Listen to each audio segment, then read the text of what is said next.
Welcome back to اوصاف رمضان۔ خواتین و حضرات، رمضان المبارک اپنے اختتامی مرحلے میں ہے اور اس کا آخری عشرہ رحمتوں، مغفرتوں اور نجات کی امیدوں سے بھرپور ہے۔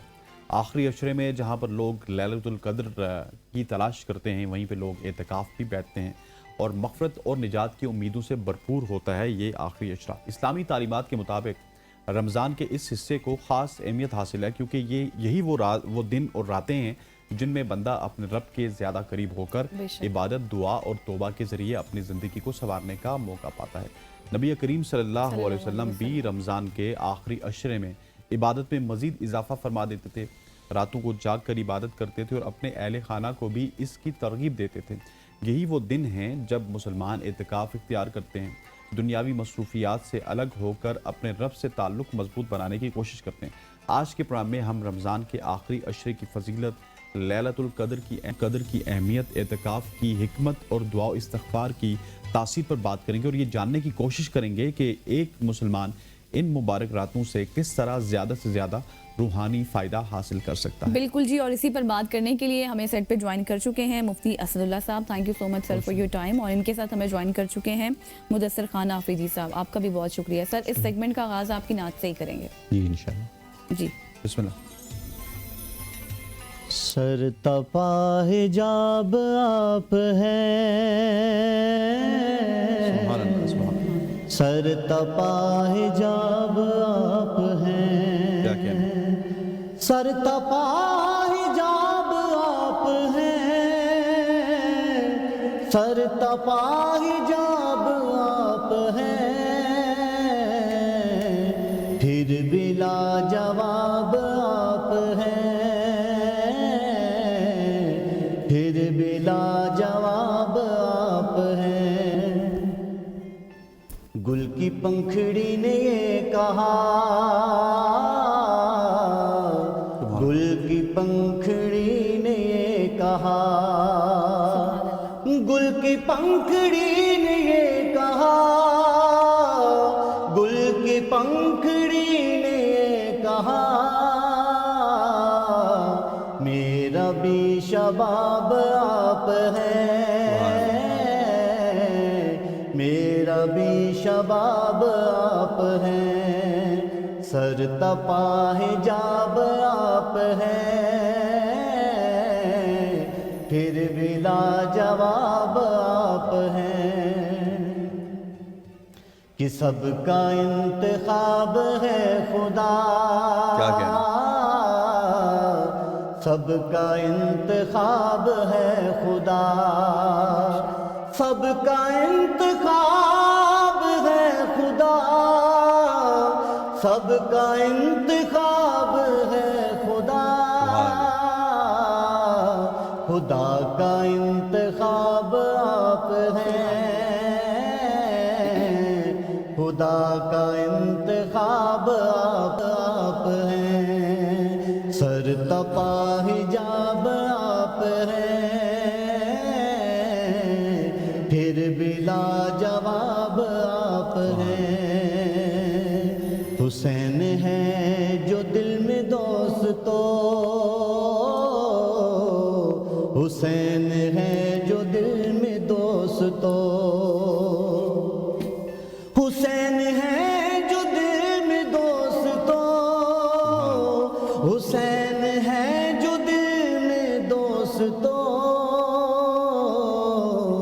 پھر تو کامیاب آپ ہیں، پھر تو کامیاب آپ ہیں، سر تپا حجاب آپ ہیں، پھر بلا جواب آپ ہیں، پھر بلا جواب آپ ہیں۔ کیا بات ہے ماشاءاللہ، ماشاءاللہ۔ بالکل مفتی صاحب، جس طرح سے انٹرو میں حسنین نے بات کی تھی آخری عشرے کے حوالے سے، میں چاہتی ہوں آخری عشرے کی اہمیت اس کی نجات کے حوالے سے، مغفرت کے حوالے سے، پھر ذکر و اذکار کے حوالے سے، پھر نبی کریم صلی اللہ علیہ وسلم کی کس طرح سے عبادات ہوتی تھی، کیا کچھ اہتمام ہوتا تھا، وہ سب کچھ آپ بیان کریں۔ بسم اللہ، الحمدللہ والصلاۃ والسلام علی رسول اللہ وعلی آلہ وصحبہ ومن والاه، اما بعد۔ رمضان کے بنیادی طور پہ 3 عشرے ہیں، جس میں جو سب سے جو کلائمیکس ہے نا وہ آخری عشرہ ہے۔ اور اس کے بارے میں حدیث میں آتا ہے کہ عتق ایک عشرہ اس کا رحمت ہے، پھر ایک مغفرت ہے، اور ایک جہنم سے چھٹکارا ہے۔ تو یہ جو آخری عشرہ ہے اس کے اندر فیصلہ ہونا ہوتا ہے کہ کس نے اس رمضان کے اندر کون کامیاب ہوا، کون ناکام ہوا۔ تو اس لیے یہ بہت زیادہ اس میں اللہ تعالیٰ کی رحمت بھی جوبن پہ ہوتی ہے، اور جس طرح بہت سارے ادارے ہوتے ہیں نا، وہ سال کے آخر میں بونس بھی دیتے ہیں نا۔ آپ کے ادارے میں پتہ نہیں ہوتا ہوگا نہیں لیکن یہ جو ہے نا اللہ تعالیٰ کی طرف سے بھی یہ ایسا ہوتا ہے کہ آخری عشرے کے اندر جو ہے نا بالکل اللہ تعالیٰ کی رحمت بالکل آخری جوبن میں ہوتی ہے۔ اسی لیے حضور صلی اللہ علیہ وسلم کے بارے میں حضرت عائشہ فرماتی ہیں کہ جب آخری عشرہ داخل ہوتا تھا تو اپنی کمر کس لیتے تھے اور راتوں کو جاگنا شروع کر دیتے تھے، اور اپنے گھر والوں کو بھی جگاتے تھے، ایک ایک ازواج مطہرات کے حجرے پہ جا کے ان کو جگایا کرتے تھے۔ اسی طرح سے حضرت علی رضی اللہ عنہ، حضرت فاطمہ رضی اللہ عنہ کو جا کے جگایا کرتے تھے۔ تو یہ حضور اکرم صلی اللہ علیہ وسلم کا معمول تھا کہ ساری رات جو ہے نا عبادت کیا کرتے تھے اور پھر تلاوت کیا کرتے تھے۔ صحابہ کرام کا بھی، جیسے حضرت ابو ہریرہ رضی اللہ عنہ کے بارے میں آتا ہے کہ ان گھر کے اندر 3 افراد تھے، ایک وہ تھے، ایک ان کی اہلیہ تھی، ایک ان کا خادم تھا۔ تو ایک حصہ وہ جاگتے تھے، پھر جب ان کے سونے کا وقت ہوتا تھا اہلیہ کو جگا دیتے تھے، پھر جب ان کے سونے کا وقت ہوتا خادم کو جگا دیتے تھے۔ ان کا خیال یہ تھا کہ رات کے کسی بھی حصے میں ہمارا گھر عبادت سے خالی نہیں ہونا چاہیے۔ تو اس لیے آخری عشرہ چونکہ اللہ تعالیٰ کی طرف سے بالکل رمضان کے آخری ایام ہوتے ہیں، اور اگر کوئی کمی کوتاہی رہ گئی ہے، انسان ہے کمزور ہے، تو وہ آخری عشرے میں اس کی تلافی کر لیتے ہیں۔ ہمارے ہاں الٹا ہے کہ پہلے دنوں میں تو ہم بہت زیادہ جذبے کے ساتھ ہوتے ہیں، جیسی رمضان کا اختتام آنے لگتا ہے تو ہم وہ سستی غالب آ جاتی ہے، چستی ختم ہو جاتی ہے۔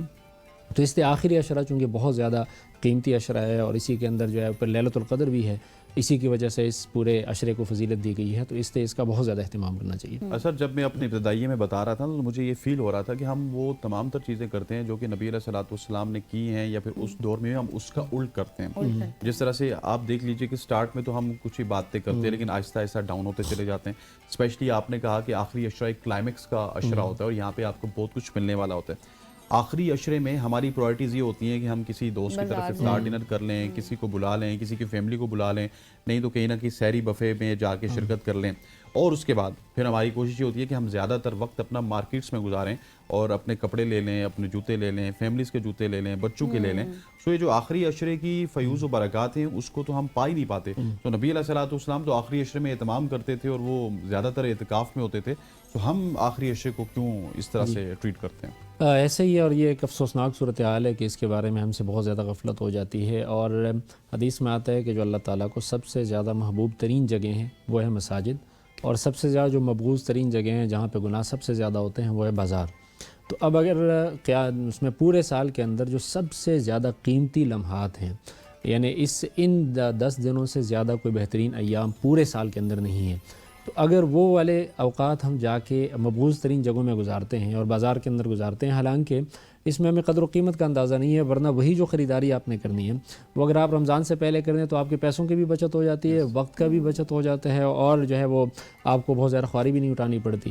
پھر جو ہے نا یہ افطار اسی طریقے سے سحری کا ہے، تو یہ ہونا چاہیے، لیکن جب ایک چیز حد سے ہم یہیں سے کنٹینیو کریں گے کہ افطار سے جو ہم باہر کرتے ہیں اور بازار کے حوالے سے آپ نے بتایا، یہاں پہ وقت ہو جاتا ہے ایک شارٹ سی کمرشل بریک کا۔ دونوں صاحبان ہمارے ساتھ موجود ہیں، مفتی صاحب بھی اور ثنا خان مصطفیٰ، لیکن یہاں پہ وقت ہو جاتا ہے ایک شارٹ سی کمرشل بریک کا۔ واپس آتے ہیں، اسٹے ود اس۔